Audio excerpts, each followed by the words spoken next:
दोस्तों आज हम कवर करेंगे नदियों के प्राचीन नाम। देखिए वर्तमान में जो हमारी नदियां हैं, वैदिक काल में उन नदियों को किस नाम से जाना जाता था, यानी प्राचीन नाम क्या है। एग्जाम यहाँ से क्वेश्चन पूछे जाते हैं। बिल्कुल छोटा सा प्यारा सा टॉपिक है, लेकिन वेरी वेरी इंपॉर्टेंट है मेरे भाई।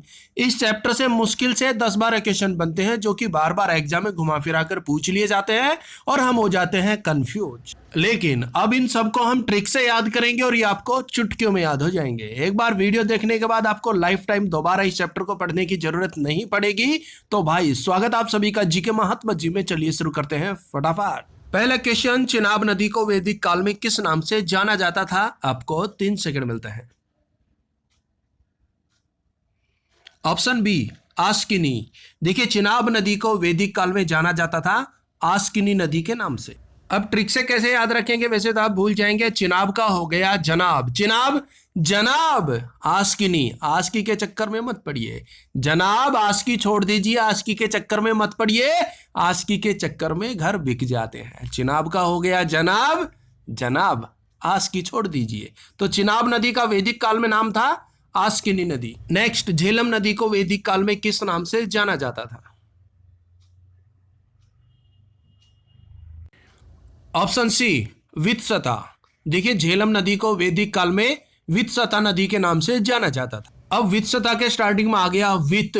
जिसके पास वित्त नहीं होगा, वित्तीय सहायता नहीं मिलेगी जिसे, वो तो बेचारा झेलता ही रहेगा। झेलम नदी वो हमेशा झेलता ही रहता है। कभी यारों दोस्तों के नखरे, कभी रिश्तेदारों के, कभी अड़ोसियों के, पड़ोसियों के, वो झेलता ही रहता है नखरे। क्यों? क्योंकि उसके पास वित्त नहीं है, वित्तीय सहायता नहीं है। तो झेलम नदी का वैदिक काल में नाम था वित्सता नदी। देखिए दोस्तों ये क्वेश्चन है, एग्जाम में पूछे जाते हैं। बिल्कुल इजी ट्रिक के साथ हम इसे कवर कर रहे हैं। एक बार माइंड में बिठा लीजिए, आप लाइफ टाइम नहीं भूलेंगे। नेक्स्ट, व्यास नदी को वैदिक काल में किस नाम से जाना जाता था। Option A Vipasha. देखिए व्यास नदी को वैदिक काल में विपाशा नाम से जाना जाता था। विपाशा का हो गया बिपाशा बसु, फिल्म स्टार है ना, हीरोइन है बिपाशा बसु। और व्यास का हो गया प्रयास, व्यास प्रयास। भाई एक बार बिपाशा बसु रेवाड़ी आ गई तो हम उसे देखने के लिए चले गए, सेल्फी लेने के लिए, ऑटोग्राफ लेने के लिए चले गए। हमने पूरा प्रयास किया, व्यास यानी कि प्रयास किया। लेकिन उनके जो बॉडीगार्ड थे ना, उन्होंने हमें धक्के मार मार के भगा दिया। लेकिन मेरे भाई हमने तो पूरा व्यास किया, प्रयास किया कि बिपाशा बसु के साथ एक सेल्फी हो जाए। लेकिन बॉडीगार्ड जो थे ना भाई, उन्होंने धक्के मार मार के भगा दिया। नेक्स्ट, रावी नदी को वैदिक काल में किस नाम से जाना जाता था। ऑप्शन बी पुरुषनी नदी के नाम से जाना जाता था। इंपॉर्टेंट है मेरे भाई, रावी नदी को वैदिक काल में पुरुषनी नदी के नाम से जाना जाता था। अब पुरुषनी में आ गया पुरुष और रावी का हो गया रविवार। भाई पुरुष जो है हफ्ते में सिर्फ रविवार का रेस्ट होता है ऑफिस से, और रविवार को ही पुरुष पुरुषनी बन जाता है। घरवाली कहती है खाना मैं बना लेती हूँ, बर्तन आप कर लेना, झाड़ू में लगा देती हूँ, पोछा आप कर लेना। कब? रविवार के दिन। तो रविवार को पुरुष पुरुषनी बन जाता है। तो रावी नदी वैदिक काल में किस नाम से जानी जाती थी? पुरुषनी। पुरुष बेचारा पुरुषनी बन जाता है रविवार को। कभी खाना बना रहा है, कभी पोछा लगा रहा है, कभी ये कर रहा है, कभी कपड़े धो रहा है। नेक्स्ट, गंडक नदी को वैदिक काल में किस नाम से जाना जाता था। Option D Sadanira. देखिए गंडक नदी का प्राचीन नाम था सदानीरा। अब सदानीरा का हो गया सदागिरा। कौन? गंडक यानी कि गैंडा। भाई गैंडा जो है जंगली जानवर है, बहुत ही ताकतवर होता है। उससे जो पंगा लेगा, उससे जिसने पंगा लिया वो सदागिरा। सदानीरा वो सदागिरा। क्यों? क्योंकि गैंडे ने एक झटके में उसे गिरा दिया, देख के मारा दम से। तो गैंडे से जो पंगा लेगा, गैंडे से जिसने पंगा लिया वो सदागिरा। तो सदानीरा गंडक नदी का प्राचीन नाम था, ये भूल मत जियो भाई। और भाई वीडियो बढ़िया लगी तो लाइक कर दियो, घनी बढ़िया लगी तो शेयर कर दियो, चैनल पर नई हो तो सब्सक्राइब कर लियो, दिल में कोई बात हो तो कमेंट्स बॉक्स में लिख दियो। नेक्स्ट, घग्गर नदी को वैदिक काल में किस नाम से जाना जाता था। Option C दृश्यदती।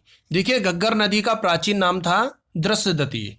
अब दृश्यदती का हो गया दर्शन देती। दृश्यदती दर्शन देती घग्गर यानी कि घर घर। कौन? लक्ष्मी माई है। लक्ष्मी माई आप घर घर दृश्य देती, दर्शन देती, कभी मेरे घर भी पधारो।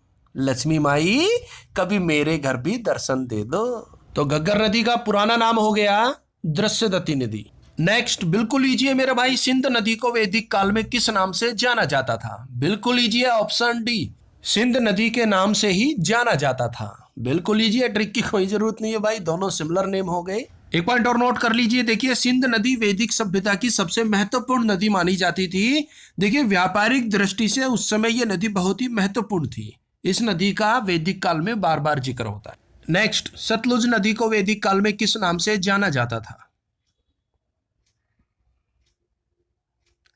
Option A, Satudri. सतलुज नदी का प्राचीन नाम था सतुद्री। सतलुज, सतु सेम सी वही सारी है, तो बिल्कुल इजी हो गया, सतलुज सतुद्री। नेक्स्ट, काबुल नदी को वैदिक काल में किस नाम से जाना जाता था?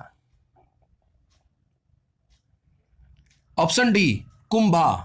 अब कुंभा से हो गया कुंभ। कुंभ का मेला बहुत ही विशाल होता है ना भाई। कुंभ के मेले में मैं तो अपने काबुल बाबू के साथ जाऊंगा, अपने बाबुल के साथ जाऊंगा भाई। कुंभ के मेले में बिछड़े तो बिछड़ गए, फिर कभी नहीं मिलेंगे, कहावत है ना भाई, कुंभ के मेले में बिछड़ गया था। तो कुंभ के मेले में आप जाइए, लेकिन अपने बापू के साथ, बाबू के साथ, बाबुल के साथ, काबुल के साथ जाइए। तो काबुल नदी का प्राचीन नाम हो गया कुंभा। नेक्स्ट, वेरी इंपॉर्टेंट है मेरे भाई, सरस्वती नदी को वैदिक काल में किस नाम से जाना जाता था? ऑप्शन सी, नदीतमा नदी से। देखिए सरस्वती नदी का प्राचीन नाम है नदीतमा नदी। और देखिए अभी सरस्वती नदी जो है वो लुप्त हो चुकी है। और यहां से एक और पॉइंट नोट कीजिए, सरस्वती नदी को वैदिक काल में गंगा की तरह पवित्र माना गया है। गंगा नदी की जैसे पवित्रता है, ऐसे ही सरस्वती नदी को वैदिक काल में पवित्र माना जाता था और इसकी पूजा की जाती थी। अब हमारे पास 4 नदियां हैं, ट्रिक की जरूरत नहीं पड़ेगी, इनके नेम बिल्कुल इनके मिलते जुलते हैं, सिमिलर नेम है। सोहन नदी को सुषमा नदी के नाम से जाना जाता था। गोमती नदी को गोमल नाम से जाना जाता था। कुर्रम नदी को कुरुमू के नाम से जाना जाता था। और सुवास्तु नदी को स्वात नाम से जाना जाता।